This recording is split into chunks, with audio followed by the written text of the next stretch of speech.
નમસ્તે તુલા રાશિના મિત્રો, અમારી યુટ્યુબ ચેનલમાં આપનું સ્વાગત છે। એક મોટી ઘટના બનવાની છે। બીજું બધું છોડી દો અને પહેલા વિડિયો જુઓ। કાલે શું થવાનું છે તેનું સત્ય તમારા પગ નીચેથી જમીન હચમચાવી નાખશે। તમારી રાત્રે ઊંઘ ઉડી જશે। હા મિત્રો, પણ જે કોઈ આજનો વિડિયો અંત સુધી જોશે તે તેમના બાકીના જીવન માટે અમારો આભાર માનશે, કારણ કે દીકરા, કાલે તમારું ભાગ્ય બદલાવાનું છે।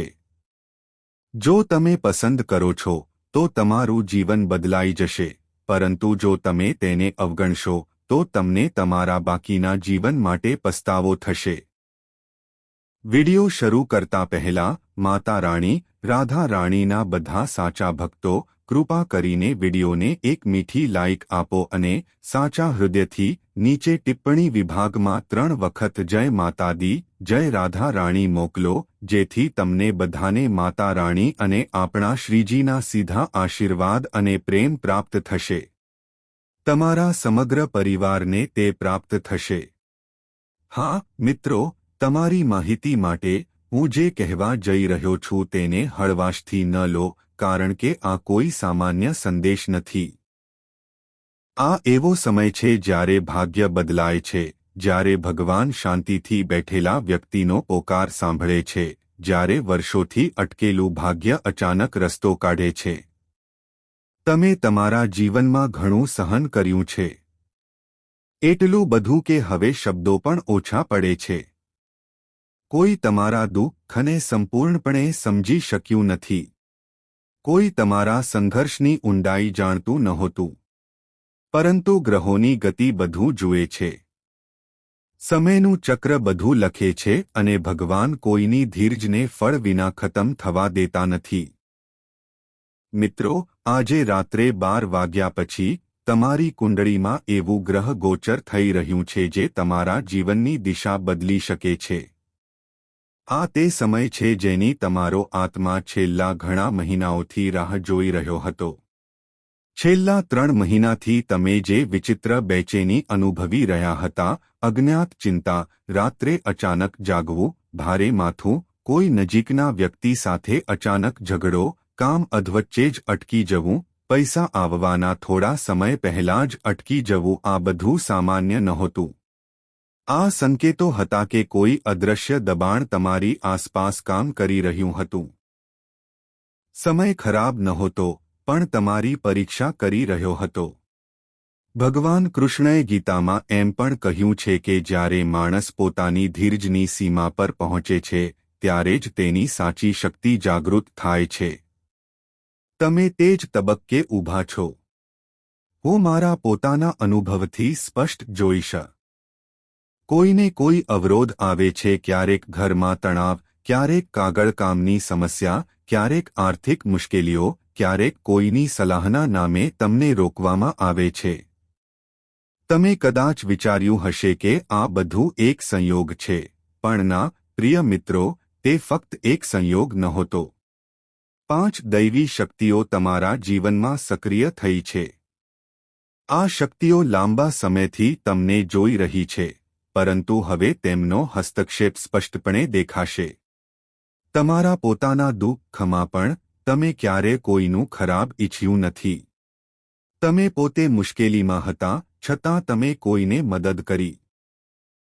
તમે તમારી રોટલી અડધી વહેંચી દીધી, છતાં તમે તમારી માનવતા જાળવી રાખી। આ જ કારણ છે કે દૈવી ન્યાય હવે તમારા પક્ષમાં છે। પરંતુ યાદ રાખો, જ્યારે દૈવી ન્યાય ઉતરે છે ત્યારે તે પહેલા ભ્રમણાઓને તોડી નાખે છે। તમારા ઘરમાં અથવા નજીકમાં એક સ્ત્રીની ઊર્જા હોય છે જેના શબ્દો મીઠા હોય છે પણ ઈરાદા ખાટા હોય છે। તે તમારો સીધો વિરોધ કરતી નથી, પરંતુ તે તમારી યોજનાઓમાં અવરોધ ઊભો કરે છે। ક્યારેક ચિંતાના નામે, ક્યારેક સલાહના નામે, ક્યારેક ભલાઈના બહાને તમે તેને તમારી પોતાની માનતા હતા અને તેની વાત સાંભળતા હતા। પરંતુ ઘણી વખત તે તમારી સૌથી મોટી અવરોધ બની ગઈ। આ સાંભળીને તમે ચોંકી જશો, પણ હવે સત્ય ધીમે ધીમે બહાર આવશે। તમારા જીવનમાં 2 સ્ત્રીઓ અને 1 પુરુષ છે જે તમારી પ્રગતિથી ખૂબ જ અસ્વસ્થ છે. તેઓ ખુલ્લેઆમ તમારો વિરોધ કરતા નથી, પરંતુ તમારી ગેરહાજરીમાં તેઓ તમારા વિશે વાત કરે છે. હવે સમય છે કે તમે બધાને તમારા વિચારો વ્યક્ત કરવાની તમારી આદત બદલો. તમારી યોજનાઓ ફળ આપે ત્યાં સુધી ચૂપ રહો. યાદ રાખો, દરરોજ ખોદેલું અડધું બીજ ક્યારેય ઝાડ નહીં બને. સાંજનો સમય પણ તમારા માટે ખૂબ જ મહત્વપૂર્ણ છે. જ્યારે સૂર્યાસ્ત થાય છે, ત્યારે ઘરમાં શાંતિ જાળવો. આ સમય દરમિયાન જોરદાર દલીલો, કઠોર શબ્દો, ટોણા અને નકારાત્મક ચર્ચાઓ તમારી ઊર્જાને નબળી પાડશે. ઘરમાં દીવો પ્રગટાવો.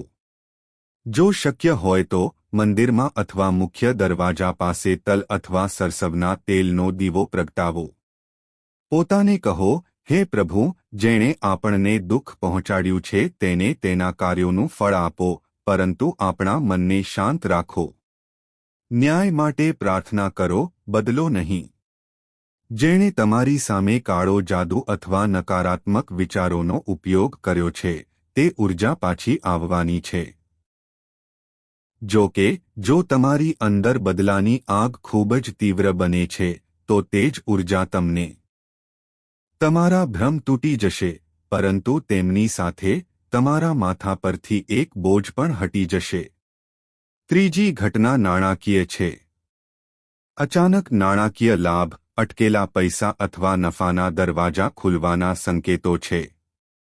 જો કે, આ લોભ અને સંતુલનની પણ કસોટી કરશે. કોઈ પણ કાગળ પર સહી કરતા પહેલા વાંચો. કોઈ પર આંધળો વિશ્વાસ ન કરો અથવા ઉતાવળમાં નિર્ણય ન લો. હમણાં માટે આ નિયમ છે. તૂટેલી વસ્તુઓ, તૂટેલી ઘડિયાળો, જૂના જૂતા, જૂના ઇલેક્ટ્રોનિક્સ, ધૂળવાળી વસ્તુઓ અને તમારા ઘરમાં કોઈ પણ અવરોધો દૂર કરવાનું શરૂ કરો, ખાસ કરીને ઉત્તર-પૂર્વમાં. જ્યાં અવ્યવસ્થા રહે છે, ત્યાં સમૃદ્ધિ અવરોધાય છે. તમે કેટલાક સમયથી માનસિક દબાણ અનુભવ્યું છે. હવે ધીમે ધીમે નસીબના પૈડા ફરતા હોય છે. તમારા વિરોધીઓ વધુ સ્થિર થઈ રહ્યા છે. તેઓ સમજી શકતા નથી કે તેમની યોજનાઓ કેમ નિષ્ફળ થઈ રહી છે. તેઓ વધુ આક્રમક બની શકે છે. કોઈ તમને ઉશ્કેરવાનો પ્રયાસ કરશે. કોઈ તમારા ગૌરવને નુકસાન પહોંચાડવાનો પ્રયાસ કરશે. કોઈ તમને અપમાનિત કરવાનો પ્રયાસ કરશે. પરંતુ આ સમયે તમારું મૌન તમારી ઢાલ હશે. ભગવાન શનિદેવની નજર હવે તમારા માટે યોગ્ય બની રહી છે. આનો સીધો અર્થ એ છે કે તમે જે અન્યાય સહન કર્યો છે તેનો ઉકેલ આવશે. અને એક ગહન સમજ એ છે કે તમારા પાછલા જીવનના કેટલાક અધૂરા કર્મોનો પ્રભાવ સમાપ્ત થવાનો છે. આ જ કારણ હતું કે સફળતા ઘણીવાર હાથમાં આવતી હતી અને પછી પાછી આવી. હવે તે બંધન તૂટવાનું છે. પરંતુ આ પ્રાપ્ત કરવા માટે તમારે 4 બાબતો ટાળવી જોઈએ. પ્રથમ, સાંજે ઘરેથી પૈસા કે ખોરાક દૂર વિચાર્યા વિના આપવું. બીજું, કોઈનું ખરાબ બોલવું. ત્રીજું, તમારા માતાપિતા કે વડીલોનો અનાદર કરવો. ચોથું, ઘરમાં મોટેથી ઝઘડો કરવો. જો તમે આ 4 બાબતો પર નિયંત્રણ રાખો છો, તો કોઈ તમારી પ્રગતિ રોકી શકશે નહીં. આજે રાત્રે સૂતા પહેલા એક ટૂંકી પ્રાર્થના કરવાનું ભૂલશો નહીં. તમારા હાથ જોડો, તમારી આંખો બંધ કરો અને કહો, હે પ્રભુ, અમારા માટે જે યોગ્ય છે તે કરો. અમારા દુશ્મનોના વિશ્વાસઘાતથી અમને બચાવો. અમારા ઘરમાં શાંતિ રાખો. અમારા હૃદયમાંથી ભય દૂર કરો, કારણ કે હવે નિર્ણયો હવે ફક્ત માણસોના હાથમાં નથી, તે દૈવી ન્યાયના હાથમાં આવી ગયા છે. અને હું તમને એમ કહીને દોરી રહ્યો છું કે આજ રાતથી તમારા જીવનમાં એક કંપન શરૂ થશે જે પહેલા તમારી અંદર ઉદ્ભવશે અને પછી પરિસ્થિતિઓમાં પ્રગટ થશે. હવે તમારા મનને સ્થિર રાખો. તમારા શબ્દોથી સાવધ રહો અને આવનાર તમે કદાચ જોયું હશે કે જ્યારે તમે તમારા માટે કંઈક સારું વિચારો છો ત્યારે તમારા માર્ગમાં કોઈ અદૃશ્ય અવરોધ દેખાય છે. તમે સખત મહેનત કરી પણ ક્યારેય તેનો સંપૂર્ણ લાભ ન મળ્યો. તમે પૂરા દિલથી સંબંધો કેળવ્યા પરંતુ તેના બદલે અંતર મેળવ્યું.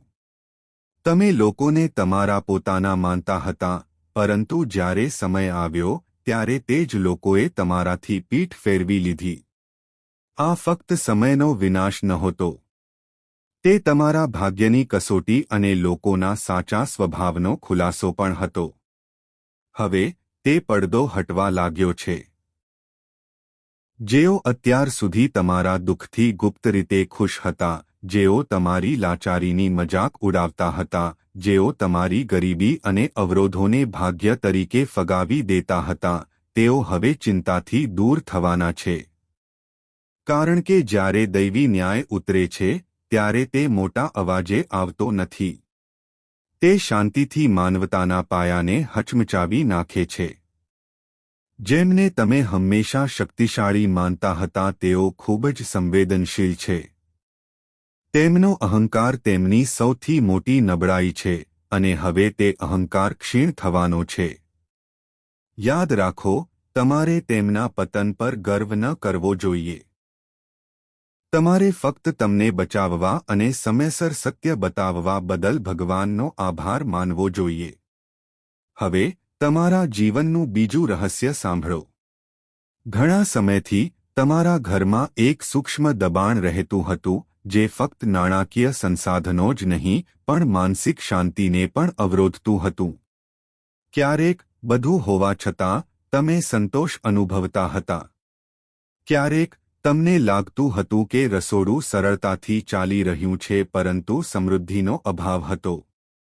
ક્યારેક તમને લાગતું હતું કે લોકો સાથે છે પરંતુ સંબંધની ભાવનાનો અભાવ હતો. આ ફક્ત બાહ્ય સંજોગોને કારણે નહોતું. ઘરની ઊર્જા, ઘરના ઉત્તર અને પૂર્વ ખૂણા, મુખ્ય દરવાજો, સાંજનો સમય અને લોકો જે રીતે બોલે છે તે બધું તમારા ભાગ્ય પર સીધી અસર કરી રહ્યું હતું. જો ઘરમાં દરરોજ મોટા અવાજો, કઠોર શબ્દો, ગુસ્સો, વિક્ષેપ અને બેદરકારી હોત તો લક્ષ્મીનું આવવું મુશ્કેલ હોત. હવે સુધારવાનો સમય છે. સાંજ પછી ઘરમાં દીવો પ્રગટાવવાની ખાતરી કરો. આ દીવો ફક્ત તેલ અને વાટ નહીં હોય, તે તમારા ઘર માટે રક્ષણનો દીવો હશે. દીવો પ્રગટાવતી વખતે શાંતિથી મંત્ર જાપ કરો, હે ભગવાન શિવ, હે માતા લક્ષ્મી, હે શનિદેવ, આપણા ઘરમાંથી મુશ્કેલીઓ દૂર કરો, આપણા ભાગ્યના દરવાજા ખોલો અને જે કોઈ આપણા પ્રત્યે દ્વેષ રાખે છે તેને તેમના કાર્યોનું ફળ આપો. આ પ્રાર્થના તમારા તે સ્થિર આવક આપી શકે છે. પરંતુ તે જ શરતો લાગુ પડે છે. કોઈ ઉતાવળ નહીં, કોઈ ઢોંગ નહીં અને કોઈ આંધળો વિશ્વાસ નહીં. જૂનો સંપર્ક ફાયદાકારક હોઈ શકે છે. તમે જેની આશા છોડી દીધી હતી તે હવે દરવાજો ખોલી શકે છે. જૂનો દસ્તાવેજ, અધૂરો કાર્ય, અટકેલી અરજી, નકારાયેલી તક તે જ વસ્તુ ફરી દેખાઈ શકે છે. અને આ વખતે ભાગ્ય માંગ કરે છે કે તમે ડરથી પીછેહટ ન કરો. ગીતા કહે છે કે ન્યાયી રીતે રજૂ કરાયેલી તકથી ભાગી જવું પણ અધર્મ છે. તેથી જો આગામી થોડા દિવસોમાં તમને ખ્યાલ આવે કે આ તે જ કાર્ય છે જેને તમે મુલતવી રાખી રહ્યા છો, તો તેને પૂર્ણ કરવા માટે આગળ વધો. આ તમારી પ્રગતિનો દરવાજો હોઈ શકે છે. હવે તે દુશ્મનની ઓળખને વધુ સ્પષ્ટ રીતે સમજો. આ વ્યક્તિ હંમેશા તમારી પાસેથી માહિતી માંગે છે. તે તમારા આવવા જવાની વિગતો જાણવા માંગે છે. તે તમારી પ્રગતિ, આવક, નિર્ણયો, સંબંધો અને તમારા ઘરની સ્થિતિ વિશે પૂછે છે.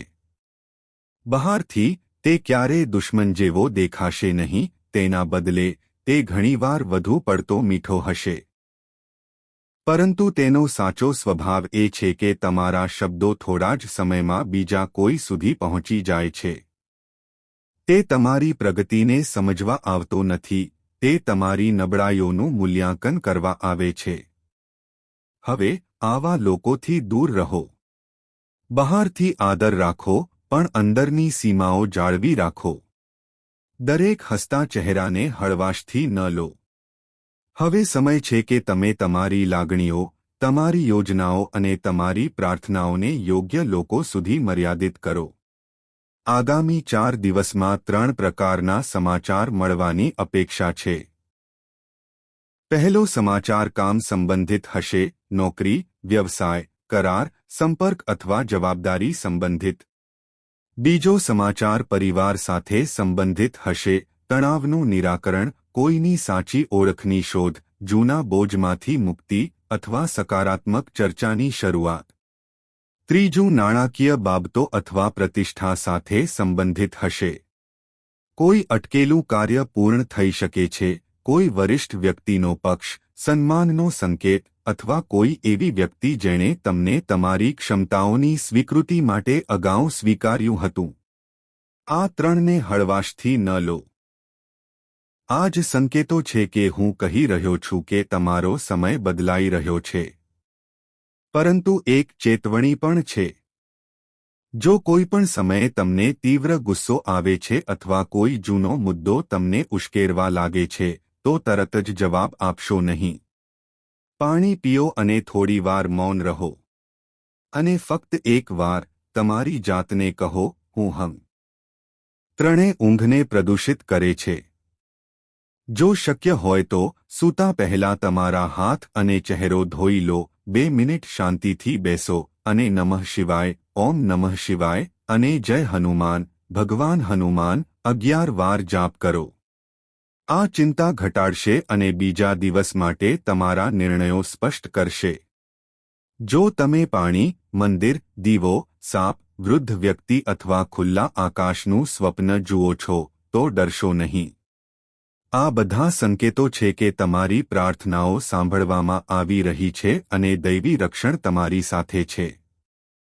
હવે આજે તમારે એક ગહન સત્ય સ્વીકારવું જોઈએ. જે લોકો તમારા ખરાબ સમયમાં તમારી સાથે ઊભા ન રહ્યા તેઓ તમારા સારા સમયને લાયક નથી. આ કઠોર છે, પણ સાચું છે. તમે લોકોને ખૂબ જ ઝડપથી માફ કરો છો. તમે ઝડપથી ભૂલી જાઓ છો કે કોણે તમને ક્યારે છોડી દીધા. આ તમારો સૌમ્ય સ્વભાવ છે. પરંતુ હવે આમાં વિવેક ઉમેરવો મહત્વપૂર્ણ છે. ક્ષમા સારી છે, પરંતુ દરેકને ફરીથી તમારા જીવનનું કેન્દ્ર બનાવવું યોગ્ય નથી. તમારે હવે શુદ્ધ હૃદય રાખવાનું શીખવું જોઈએ, પણ સીમાઓ જાળવવાનું પણ શીખવું જોઈએ. આ પરિપક્વતા છે. હવે એ પણ સમજો કે તમે જે સફળતા મેળવવાના છો તે ફક્ત તમારી પાસે જ નહીં આવે. તેની સાથે જવાબદારી પણ આવશે. લોકો સલાહ માંગશે. લોકો તમારી પાસે આવશે. લોકો તમારા નિર્ણયોને મહત્વ આપશે. હવેથી તમારામાં એવી ભાવના કેળવો કે જ્યારે તમે સફળતા મેળવશો ત્યારે પણ તમે નમ્ર રહેશો, કારણ કે ઝાડ જેટલું ઊંચું હશે તેટલું જ તે શાંતિથી ઊભું રહેશે. જો તમે ઘમંડી બનશો તો આજે જે ગ્રહો તમને અનુકૂળ છે તે જ તમારી ફરીથી કસોટી કરી શકે છે. આગામી 4 દિવસનો ક્રમ મહત્વપૂર્ણ છે. પહેલા દિવસે સંકેતો, બીજા દિવસે વાતચીત, ત્રીજા દિવસે પરીક્ષણો અને ચોથા દિવસે સ્પષ્ટતા. આ ક્રમને ઓળખો. જેમ જેમ તમે તેને ઓળખો છો, શ્રદ્ધા તમારામાં ભયનું સ્થાન લેશે. અને જ્યારે શ્રદ્ધા તમારા મનમાં આવે છે ત્યારે જ ભાગ્ય ખુલે છે. આજથી તમારા જીવન વિશે એક નવું વાક્ય બોલવાનું શરૂ કરો. હું મોડો હોઈ શકું છું, પણ હું યોગ્ય સમયે ઉઠીશ. મારું ભાગ્ય અટક્યું ન હતું. હું તૈયાર થઈ રહ્યો હતો. હવે હું તૈયાર છું. આગળ શું છે? તમારી મહેનત, તમારી ધીરજ, તમારી મૌન અને તમારી શ્રદ્ધા બધું એકસાથે કામ કરશે. દુશ્મનોના કાવતરા તૂટી જશે, તકોના દરવાજા ખુલશે, સંપત્તિનો પ્રવાહ વહેશે, ઘરમાં વાતાવરણ બદલાશે અને તમારી અંદર સળગતી શ્રદ્ધા ફરી જીવંત થશે. ફક્ત એક વાત ભૂલશો નહીં. સાંજનો દી તમારી કુંડળી સ્પષ્ટપણે દર્શાવે છે કે તમારું જીવન સ્થિર રહેવા માટે નહોતું. તમને રોકવામાં આવ્યા હતા. તમારું ભાગ્ય નબળું નહોતું. તમારા માર્ગ પર પડછાયાઓ ફેંકાઈ ગયા હતા અને હવે તે પડછાયાઓ ઉપર ઉઠવા લાગ્યા છે. તમે તમારા જીવનમાં ઘણી વાર જોયું હશે કે જ્યારે પણ કંઈક થવાનું લાગે છે ત્યારે કોઈ તમારા પોતાના હોવાનો ડોળ કરીને તમને રોકે છે. ક્યારેક કહે છે સમય યોગ્ય નથી, ક્યારેક કહે છે આનાથી નુકસાન થશે, ક્યારેક કહે છે લોકો શું કહેશે, ક્યારેક કહે છે તમે તે કરી શકતા નથી. ધીમે ધીમે તમે બીજાના અવાજોને તમારા પોતાના માટે ભૂલ કરી. આ તે જગ્યા હતી જ્યાં તમારી શક્તિ બંધાયેલી હતી. પરંતુ હવે આ બંધન તૂટી રહ્યું છે. હવે તમે તમારો આંતરિક અવાજ સ્પષ્ટપણે સાંભળશો.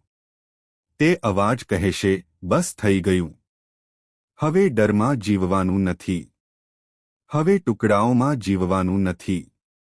હવે તમારે તમારા પ્રકાશના સંપૂર્ણ હિસ્સા સાથે જીવવું જોઈએ. યાદ રાખો, જે લોકોએ તમારા ખરાબ સમયમાં તમને છોડી દીધા છે તેઓ તમારા સારા સમયને લાયક નથી. તમે ખૂબ ઝડપથી માફ કરી દીધા. તમે ખૂબ ઝડપથી ભૂલી ગયા.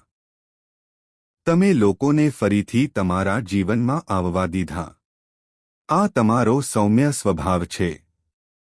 પણ હવે આ સૌમ્યતામાં વિવેક ઉમેરવાનો સમય છે. જે વ્યક્તિ સંકટ સમયે તમારી સાથે ન હતી તેને તમારી સમૃદ્ધિનું કેન્દ્ર ન બનાવો. જે વ્યક્તિ તમારા દુઃખમાં મૌન રહી હતી તેને સફળતામાં તમારો સાથી ન બનાવો. સ્વચ્છ હૃદય રાખવું સારી વાત છે, પરંતુ તમારી મર્યાદા નક્કી કરવી એ તેનાથી પણ મોટી વાત છે. આ પરિપક્વતા છે. આ સ્વભાવ છે. હવે તમારા જીવનમાં આવનારો ત્રીજો અને સૌથી મોટો ફેરફાર તમારા વિચારને બદલી નાખશે. અત્યાર સુધી તમે લોકોના આધારે નિર્ણયો લેતા હતા. હવે તમે પરિસ્થિતિની ઊંડાઈના આધારે નિર્ણયો લેશો. અત્યાર સુધી તમે વ્યક્તિની મીઠાશ પર વિશ્વાસ કરતા હતા. હવે તમે શબ્દો પાછળના ઈરાદાઓને ઓળખવા લાગશો. અત્યાર સુધી તમે વારંવાર પોતાને ખોટા માનતા હતા. હવે તમે શાંતિથી વિચારશો કે ખરેખર કોની ભૂલ છે. આ પરિવર્તન મહત્વપૂર્ણ છે કારણ કે જ્યારે વ્યક્તિનો દૃષ્ટિકોણ બદલાય છે ત્યારે તેનું ભાગ્ય પણ બદલાવા લાગે છે. ગીતા એમ પણ કહે છે કે મન બંધન છે અને મન મુક્તિ છે. તમારું મન હવે બંધનમાંથી મુક્તિ તરફ આગળ વધી રહ્યું છે. નજીકના ભવિષ્યમાં તમને એક તક મળશે જે તમારા આત્મવિશ્વાસને પુનઃસ્થાપિત કરશે. આ તક નોકરી, વ્યવસાય, સન્માન, કૌટુંબિક ન